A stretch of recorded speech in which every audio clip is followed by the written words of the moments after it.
성전을 청결케 하신 이 사건은 공간복음, 마태, 마가, 누가복음에는요, 그 예수님의 사역의 마지막 한 주간에 이 행적이 나옵니다.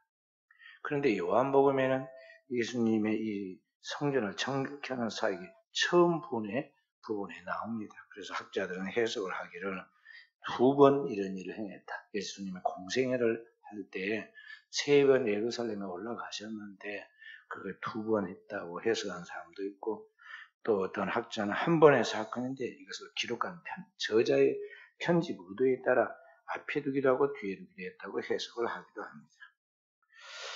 그러저런 해석을 뒤로 하고 오늘 요한복음에서 사도 요한은 예수 그리스도께서 이 세상에 하나님의 구원을 가져오는 상징적인 사건을 설명할 때 가장 하나님의 구원을 잘 표현한 사건을 여기 요한복음 2장 처음에 나온 혼인잔치, 결혼잔치에서 이렇게 설명을 하고, 두 번째로 설명을 한 것이 오늘 성전을 청결케 하는 이 사건을 통해서 성전 회복을 통해서 주는 하나님의 구원을 설명하고 있는 것을 볼 수가 있습니다.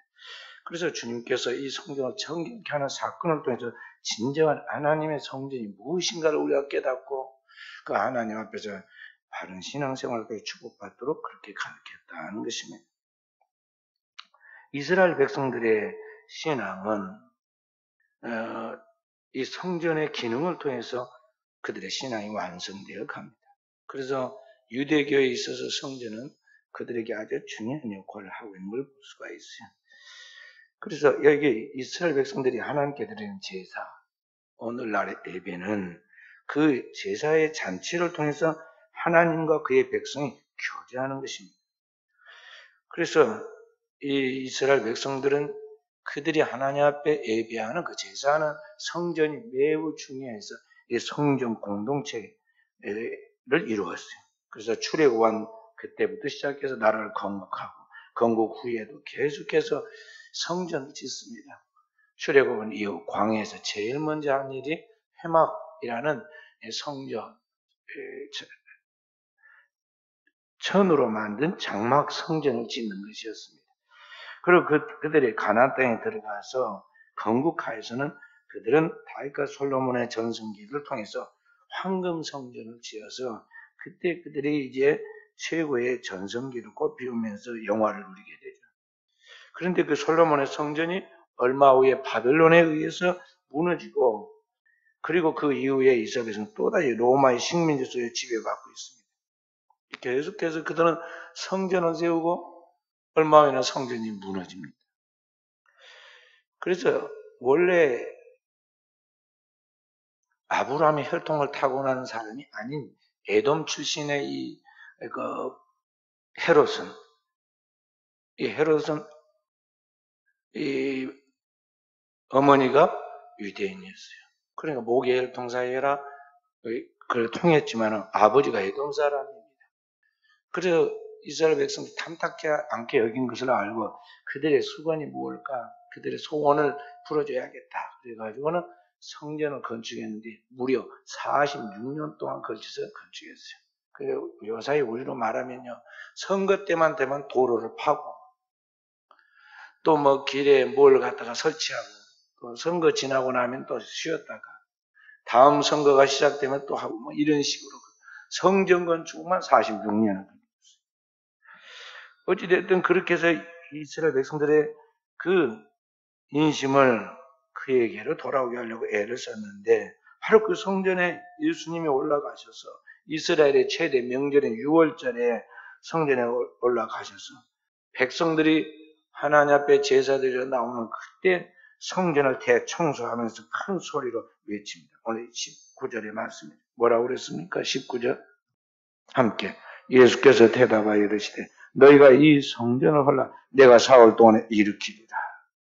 주님이 큰 소리로 이 성전은 필요 없다, 헐어버리라. 그리고 내가 사흘 만에 다시 성전을 일으켜준다고 그랬습니다.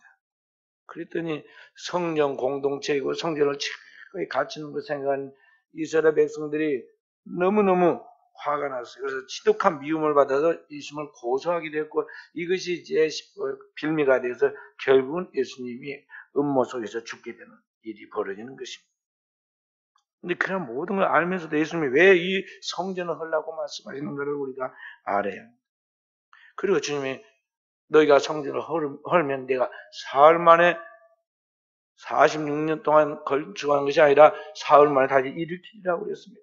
근데 이 말씀의 영적인 의미를 전혀 모르기 때문에 주님과 이 이스라엘 백성들의 신앙과 지식이 격차가 너무 커서 제자들도 이해를 못하고 예수님의 십자가의 죽음과 부활 후에 성령이 조명해 준 다음에야 그의 제자들도 그 말씀하신 것을 깨닫게 되었다 그랬습니다. 그래서 오늘 우리는 주님이 왜 이런 일을 하셨는가를 보면서 성전이 무엇인가를 먼저 생각해야 합니다. 그리고 우리가 그동안 알고 있는 상식적인 생각에서의 그 성전이 잘못됐다는 걸 알고 정말 진정한 성전, 하나님의 진정한 성전이 무엇인가를 알아 그 성전에서 축복받는 하나님의 백성들이 되어야겠습니다. 이스라엘 백성들은 출애굽에서 예수님이 오실 때까지 1300년 정도의 세월이 지났습니다. 그러기 전에 그들은 요셉을 통해서 이 애굽에 들어가가지고 그 땅에서 430년 동안 그 땅에 노예가 되어서 생활했습니다. 보통 남의 나라 들어가가지고 긴 세월 지나고 나면요, 완전히 이제는 회복을 못합니다. 우리나라가 일본에 여기 430년에 10분의 1도 아닌 36년 동안 일본의 지배를 받아서 우리들의 문화가 말살됐어요. 우리들 정신 구조가 다 달라졌습니다. 그래서 우리나라 사람들은요, 지금도 일본 말을 해야 알아들어요. 예를 들어 건축하는 현장에 가면은요, 그 일본만 씁니다. 그 옛날 그 잔재가 남아가지고 그래요. 430년 동안 애굽의 노예 생활을 통해서 그 땅에 살고 있던 이스라엘 백성들의 민족은 어땠겠어요? 더 심해서 완전히 그 공동체가 흩어지고 다시는 그들의 그 특징을 나타낼 수 없을 것 같은데 그들이 흩어지지 않을 수 있었던 것은 바로 이 성전 중심의 공동체 신앙이었다는 것이죠.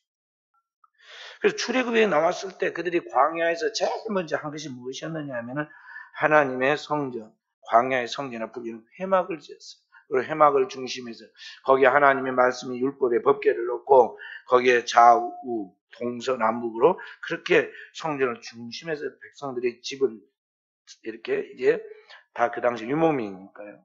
그렇게 집을 짓고 거기에서 하나님께 예배하며 아침에 일어나서 성전을 바라보고 예배하고 저녁에는 다시 들어가고.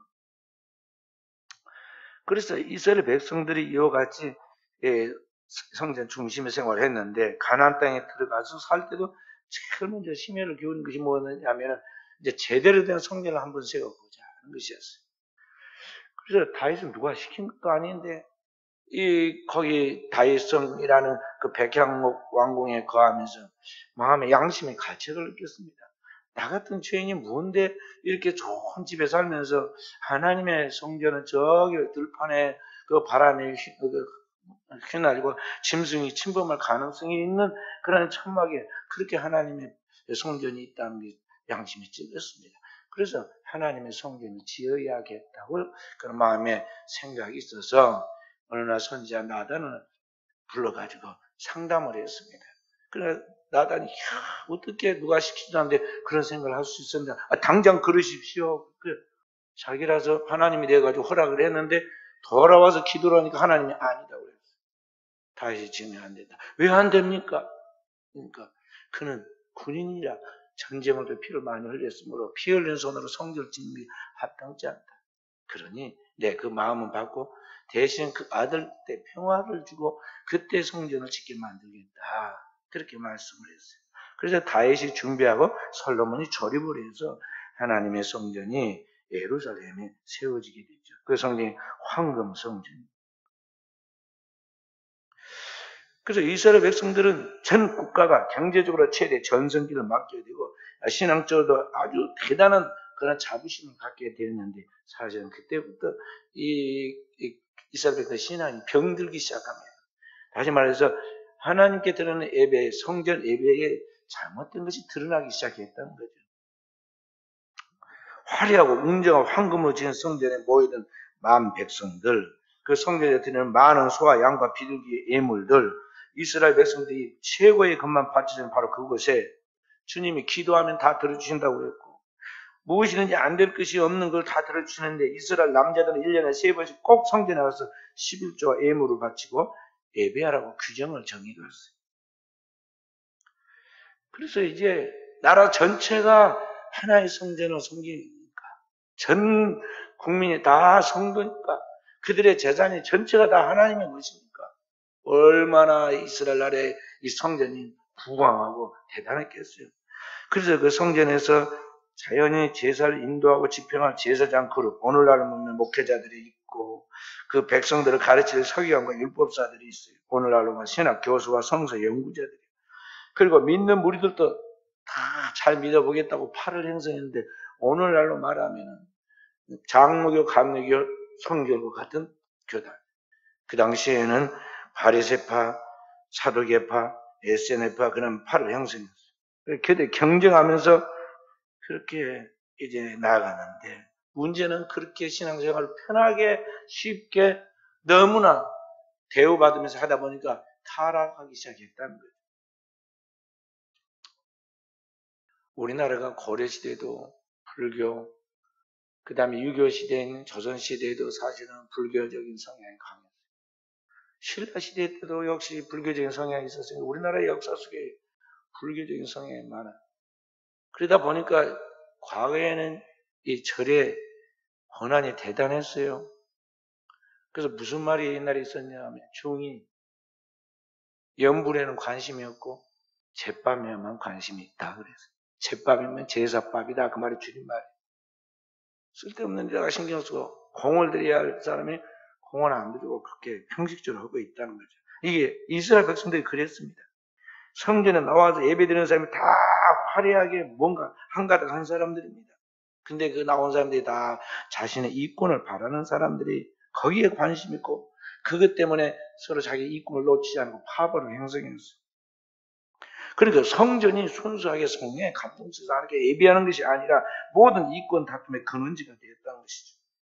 예배의 목적이 순수하게 하나님께 성령과 진리를 드는 예배가 되어야 하는데 이게 다 참 그렇지 못했다는 것이죠. 북쪽에 있는 사람들은 그 먼 거리를 소와 양을 끌고 예루살렘에 올 수가 없으니까 돈을 가지고 와서 예루살렘 성전 앞에서 제물을 사서 예물을 드립니다. 거기에는 딱 와서 소와 양과 염소를 가지고 비둘기를 가져와서 파는 사람들이 있습니다. 바가지 요금을 씌웁니다. 그런데 그걸 깎을 수가 없어요. 왜냐하면 예물을 깎으면 성의가 없이 부정탄다고 하니까 그 사람이 돈을 다 내야 합니다. 장례식장에도 가면은요, 조금 있다 한 하루 지나고 나면 다 소각시켜요. 그 뭐 오동나무 관이니 또는 또 뭐 수의도 뭐 중국산 안 입히고 뭐 한국산 입히니 또 뭐 어쩌니 그러면서 막 뭐 합니다. 사실 하루 지나고 나면 다 소각시킬 거잖아요. 근데 말을 못 합니다. 부모에게 대한 마지막 정성을 드린다고 생각하니까 대다수 그렇게 해요. 이스라엘 백성들은 더 했습니다. 그래서 다 고선에 돈을 내고 양과 이 짐승을 사다가 제사를 바칩니다. 그러면은 그날 하루 일당 수고가 다 끝나면요 성전 안에서 성전을 지키는 여기 사람들이 그 돈을 수거하러 옵니다. 성전에서 돈 버는 이권의 근거지가 돼가지고 매일 자릿세라고 돈을 받아갑니다. 그러니 예배가 순수성을 상실하고 온갖 사람들이 성전에 나오는 것이 예배하기 위해 나오는 게 아니라 장사하는 터지 되고 말았다는 것이죠.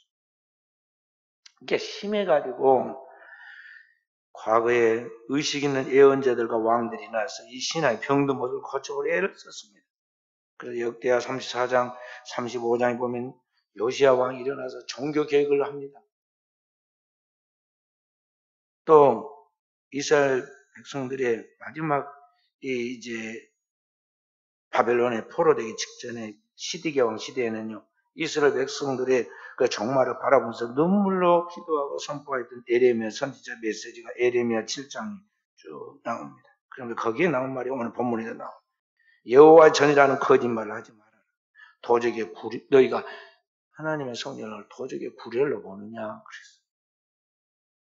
그러니까 그들은 신앙의 외형적인 습관에 젖어서 거물을 숭배하면서 참 신앙에 경배하는 일에 힘쓰지 않았다는 것이죠. 그럼 어떻게 될까요? 하나님 성령을 더럽히면 하나님 멸하시리라는 말씀처럼 하나님 이스라엘 민족을 애굽보다 훨씬 잔인한 바벨론에 던졌습니다. 그리고 그들의 숭배하던 성령 뿌리째 뽑아서 황폐화시키고 여호와 뛰노는 굴이 되게 합니다. 사람은 어려워야 하나님 찾아요. 바벨론의 포로가 되어서 애굽의 그들의 조상이 애굽 땅에서 살기보다 훨씬 힘들게 지내면서 70년 동안 그 당시 평균 수명이 40세였어요. 그러니까 2배, 부모와 자식 세대까지 2배로 지금 그렇게 지낸 거예요. 그곳에서 그들이 모든 걸 잃고 나서야 정신이 들었습니다. 그리고 그들이 왜 이렇게 되었는가 자신을 돌아보고 신앙의 본질을 생각하게 됩니다. 그리고 좌절하지 않고 다시 하나님의 말씀을 붙들고 일어납니다. 그래서 그때부터 참된 예배를 드리기 시작하는데 성전도 없고 법궤도 없고 아무것도 없는데 그들이 지금 그 바벨론 땅에서 그 유대인들이 모여 있는 그곳에 한 건물을 구별해 가지고 그것을 회당이라 불렀어요. 그래서 거기에 모여 가지고 안식일에 율법의 말씀을 암송하고 그것을 랍비들이 해석해 주고 그런데 어떻게 하면 하나님 앞에 신앙으로 바르게 살아야 하는가를 그렇게 되새김질합니다. 그리고 하나님 앞에 회복하니까 하나님의 기적처럼 그들을 다시 이스라엘 땅, 언약의 땅 이스라엘로 돌아오게 합니다. 돌아온 그들이 뭘 했겠습니까? 다시는 그런 모순을 범하지 않아야겠다 싶어가지고 그들이 제일 먼저 한 것이 무엇이냐면 다시 성전을 제거하는 것입니다. 그리고 신실하게 하나님을 믿기 시작했어요. 그것이 수르바벨 성전입니다. 그런데 그것도 얼마 지나고 나자 다시 성전 문화가 타락하기 시작합니다. 그래 나중에 이스라엘 마지막 선지자 말라기 선지자가 나와가지고 그렇게 말합니다. 말라기서 1장 1절에서 6절의 말씀은 너희 중에 성전문을 닫을 사람이 있으면 좋겠다. 너희가 하나님 앞에 드리는 제물을 바칠 때 짐승의 그 창자 내장에서 긁어낸 그 똥을 너희들 얼굴에다 쳐 발라버리고 성전에서 누가 쫓아버렸으면 좋겠다. 하나님 그러셨어요. 실제로 그런 일이 벌어집니다. 그래서 그들이 또다시 그 수르바벨 성전이 있는 곳에 또 쫓겨나요. 시리아의 왕 에비판에서 사세라는 사람 악독한 왕이 등장을 해가지고 그때 황폐하게 만들고 성전이 있는 곳에 돼지를 잡아다 거기다 딱 세워놓고 아무도 그 앞에서 예배하지 못하게 만들었어요. 그런데 그런 종교적 배경 속에서 이스라엘 백성들이 지금 로마가 통치하고 있는 시대인데 정신을 차리지 않고 계속해서 그 일을 반복한다는 거죠. 그러니까 주님께서 하나님의 집을 강도의 구렬로 만들지 말라. 그리고 이 성전을 헐어버리라. 내가 사흘 만에 다시 일으키리라고 말씀한 것입니다. 근데 주님의 말씀 그 자체가 진리잖아요. 딱 주님이 말씀을 선포하고 40년이 되는 그 해에 정확히 역사적으로 AD 70년에 로마의 그 장군이었다가 나중에 황제가 되는 티토, 그대로 발음하자면 라틴어로 발음하면 티투스라는 황제가 등장해가지고요. 성전을 깨끗이 털어버렸어요. 그리고 성전에 있는 돌 하나도 돌에 놓이지 않도록 그 성전이 그게 사이사이가 뭐가 깔렸느냐 하면 금을 깔아놨거든요. 그리고 동쪽에서 해가 뜨면은 반짝반짝 빛나는 황금 성전이라 그렇게 보였어요. 그러니까 그것 가져가려고 다 뜯어버렸어요. 그 얼마나 잔인하든지 여자와 아이들은 다 불쌍해서 놔주잖아요. 아이벤 여자들에까지 배를 가려고 아기를 끄집어내가지고 내팽개칠 정도의 그런 잔인한 일이 벌어졌는데 그로부터 2000년이 지난 오늘까지 예루살렘의 성전은 재건되지 못하고 있던 걸 알아요. 자, 그래서 이 성전에 대해서 우리가 잘 생각해야 합니다. 하나님이 성전을 쓸어버릴 때 성전에 성소와 지성소가 있고 그 성전에 가장 중요한 것은 하나님의 말씀과 영이 머물러 있는 지성소인데 그 지성소의 법궤가 하나님이 어디로 가져갔는지 가져가 버렸어요. 2000년 동안 찾아도 그 법궤가 어딘지 모릅니다. 이제 그 건물의 성전 필요 없다는 거예요, 하나님께서. 근데 유대인들 지금도 그 건물 성전을 다시 세우려고 지금 준비하고 있고 법궤 찾으러 막 다닙니다. 성전이란 뭐냐? 하나님이 그의 백성들과 함께 제사라는 잔치를 통해서 서로 교제하는 것이에요. 그러니까 오늘날 성전은 하나님과 그의 피조물된 백성들이 예배를 통해서 함께 거룩한 신적인 교제, 완전한 교제를 나누는 것이 바로 그 성전이라는 것이죠. 근데 이스라엘 백성들이 근본적으로 하나님 앞에 불순종하고 범죄함으로 이 하나님과 인간 사이의 교제가 방해를 받게 되고 이 타락한 성전 제사를 하나님은 용납하지 않고 심판하여 버린 것을 볼 수가 있어요. 그래서 오늘 사랑하는 성도 여러분들과 진정한 성전의 예배를 회복하도록 해야 합니다. 제가 30년 전에, 꼭 30년 전, 성지순례에 갔을 때, 그 땅의 유대인들, 이스라엘 백성들을 보았습니다. 그들은 여전히 지금도 예수를 안 믿습니다. 그들은 구약만 믿고 구약의 유일하신 하나님, 여호와 하나님만이 하나님이다. 그리고 삼일째 하나님 안 믿습니다. 그런데도 불구하고 세계 각국에서 예루살렘으로 성지순례를 가고 이스라엘 땅에 성지순례를 가니까요. 그들이 전부 다 어떻게 찾아내든지 예수의 흔적을 찾아내서 만들었는지 어떻게 찾아냈는지 이건 내가지고 그걸 보관하고 선전을 합니다. 여기가 예수님이 몇 번째 십자가를 지고 넘어진 것입니다. 여기가 뭐한 것입니다. 그래요. 그래서 돈 받고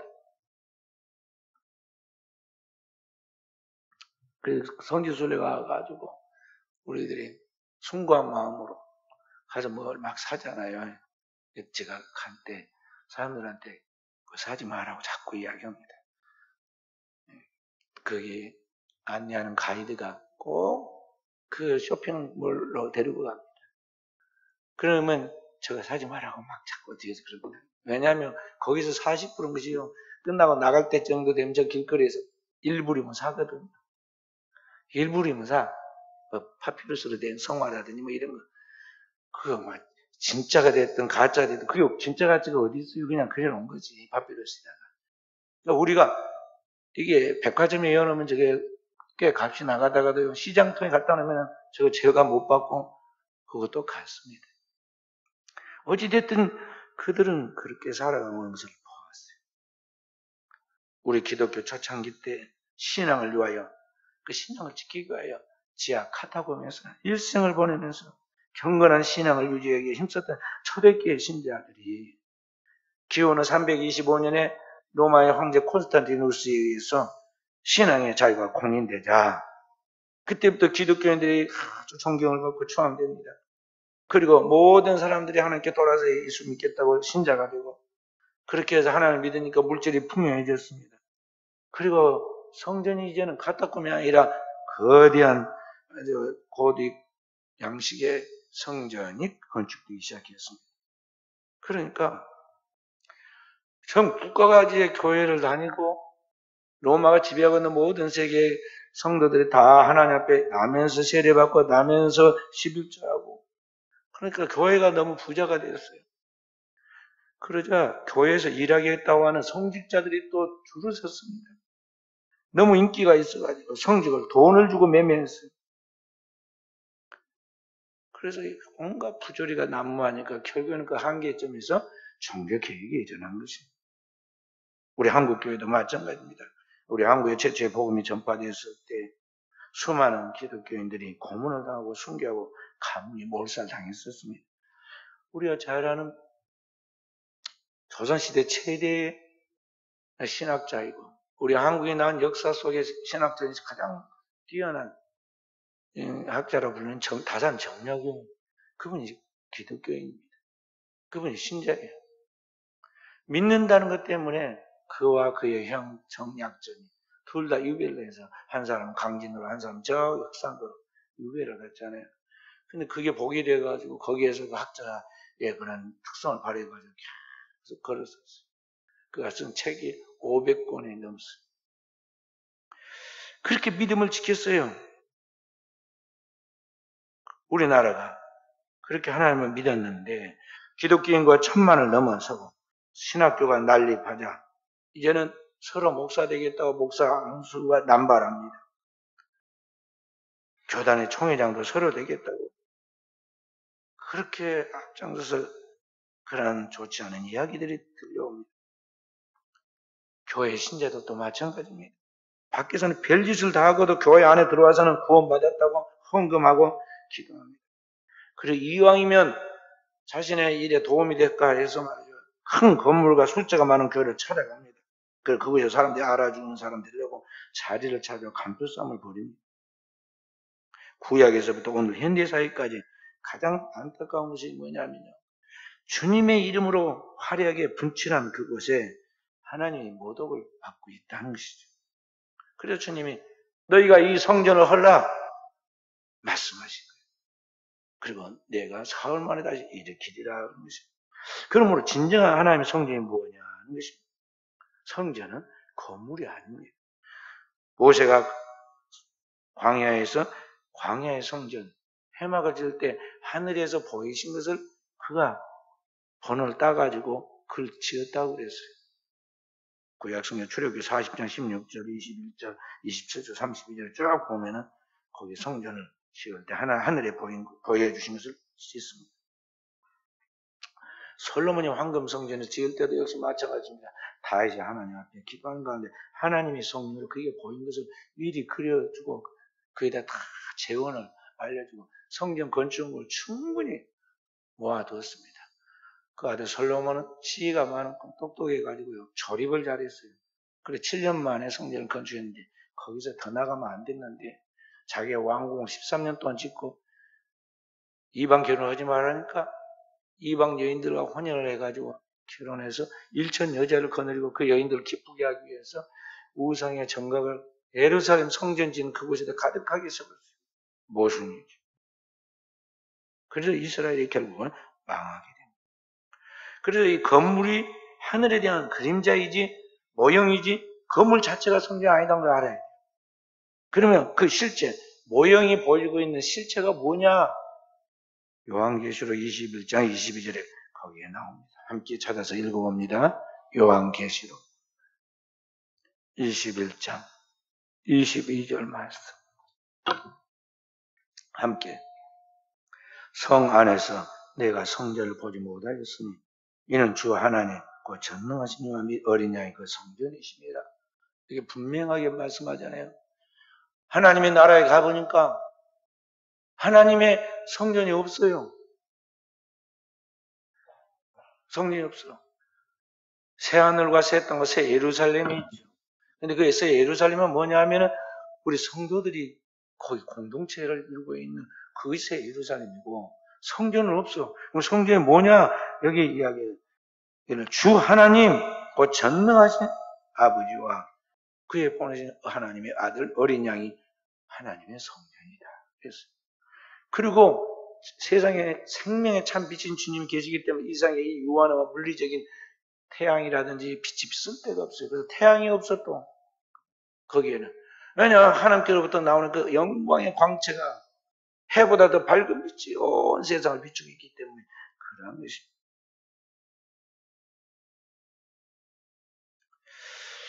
그래서 오늘날 우리가 하나님 앞에서 드리는 예배를 거물이 마치 뭐나 된 것 같이 자기 교회에 잘하나? 하여간 제가 살면서 이상한 사람 많이 만났어요. 큰 교회 다니는 사람들 중에 그러지 않았으면 좋겠는데 자기가 뭐 교회 장로라고 또 뭐라고 그러면서 그 말 묻지도 않은 이야기를 하면서 자랑을 합니다. 허세를 부립니다. 그래서 어쨌다는 거예요. 그 신앙을 보면 내가 볼 때는요 너무나 신앙이 그 내용이 없어가지고 저러다가 어떻게 되고 근심이 가득한데 그 형식적인 그 신앙 자기가 스스로 믿는다고 하지만 내가 볼 때는 너무나 값싼 신앙을 지금 하고 있어요. 기도원에 와서 기도로 왔으면요 기도만 하면 될 건데요 어슬렁어슬렁 돌아다니면서 남 기도한 사람만이 어디서 왔냐고 물어보고 무엇이 어쩌냐 물어보고 쓸데없이 그러고 다니는 사람도 있어요. 요한복음 이제 더 나아가면 4장에 여기 사마리아 수가성 여인의 이야기가 나옵니다. 이 여인이 나왔을 때 여인이 뭐라고 변명을 합니다. 예수님 앞에. 우리도 진짜 하나님 예배 드리고 싶거든요. 근데 유대인들 당신은 자꾸 예루살렘에서만 예배 드려야 한다고 하나님이 그래야 받으신다고 그랬잖아요. 우리 조상들은 옛날부터 여기 사마리아에서 예배 드렸거든요. 그런데 왜 꼭 거기에서만 예배 드려야 합니까? 예수님께 이제 빠졌어요. 변명이죠. 그 예수님 뭐라고 말씀합니까? 예루살렘으로도 말고 사마리아로도 말고 하나님께 예배하는 자는 영과 진리로 예배하라. 하나님 이렇게 예배하는 자를 찾으신다. 하나님은 영과 진리로 예배하는 자들을 찾으신다. 옛날 성경에는 신령과 진정으로 예배한다고. 헬라 원어에 보면요. 엔푸누마타이. 성령 안에서 카이 알레데이아. 그리고 진리로. 마치 사도행전 2장에 나와 있는 마가의 다락방에서 그들이 예배할 때 불에 같이 갈라지고 급하고 강한 바람 같은 소리가 들리고 하나님의 성령의 각사는 머리 위에 이마에 불꽃같이 이마에 있고 성령이 강력하게 역사하니까 그들이 다 새 방언으로 하나님의 구원의 메시지를 담대하게 선포하잖아요. 그렇게 예배드리는 데서 영과 진리를 예배하는 거예요. 지금 오케스트라로 연주하고 프로그램을 참 진행해서 세련되게 해가지고 11시에 딱 시켜서 12시면 딱 끝나고 오늘 예배 멋지 잘 들고 방송에 나온다. 그 다가 아니에요. 속지 마요. 예배는 하나님이 보시듯이 때 하나님의 영과 진리로 참 예배를 드려야 그게 진정한 예배다. 그 예배드리는 성도들의 공동체가 그게 교회다 하는 것입니다.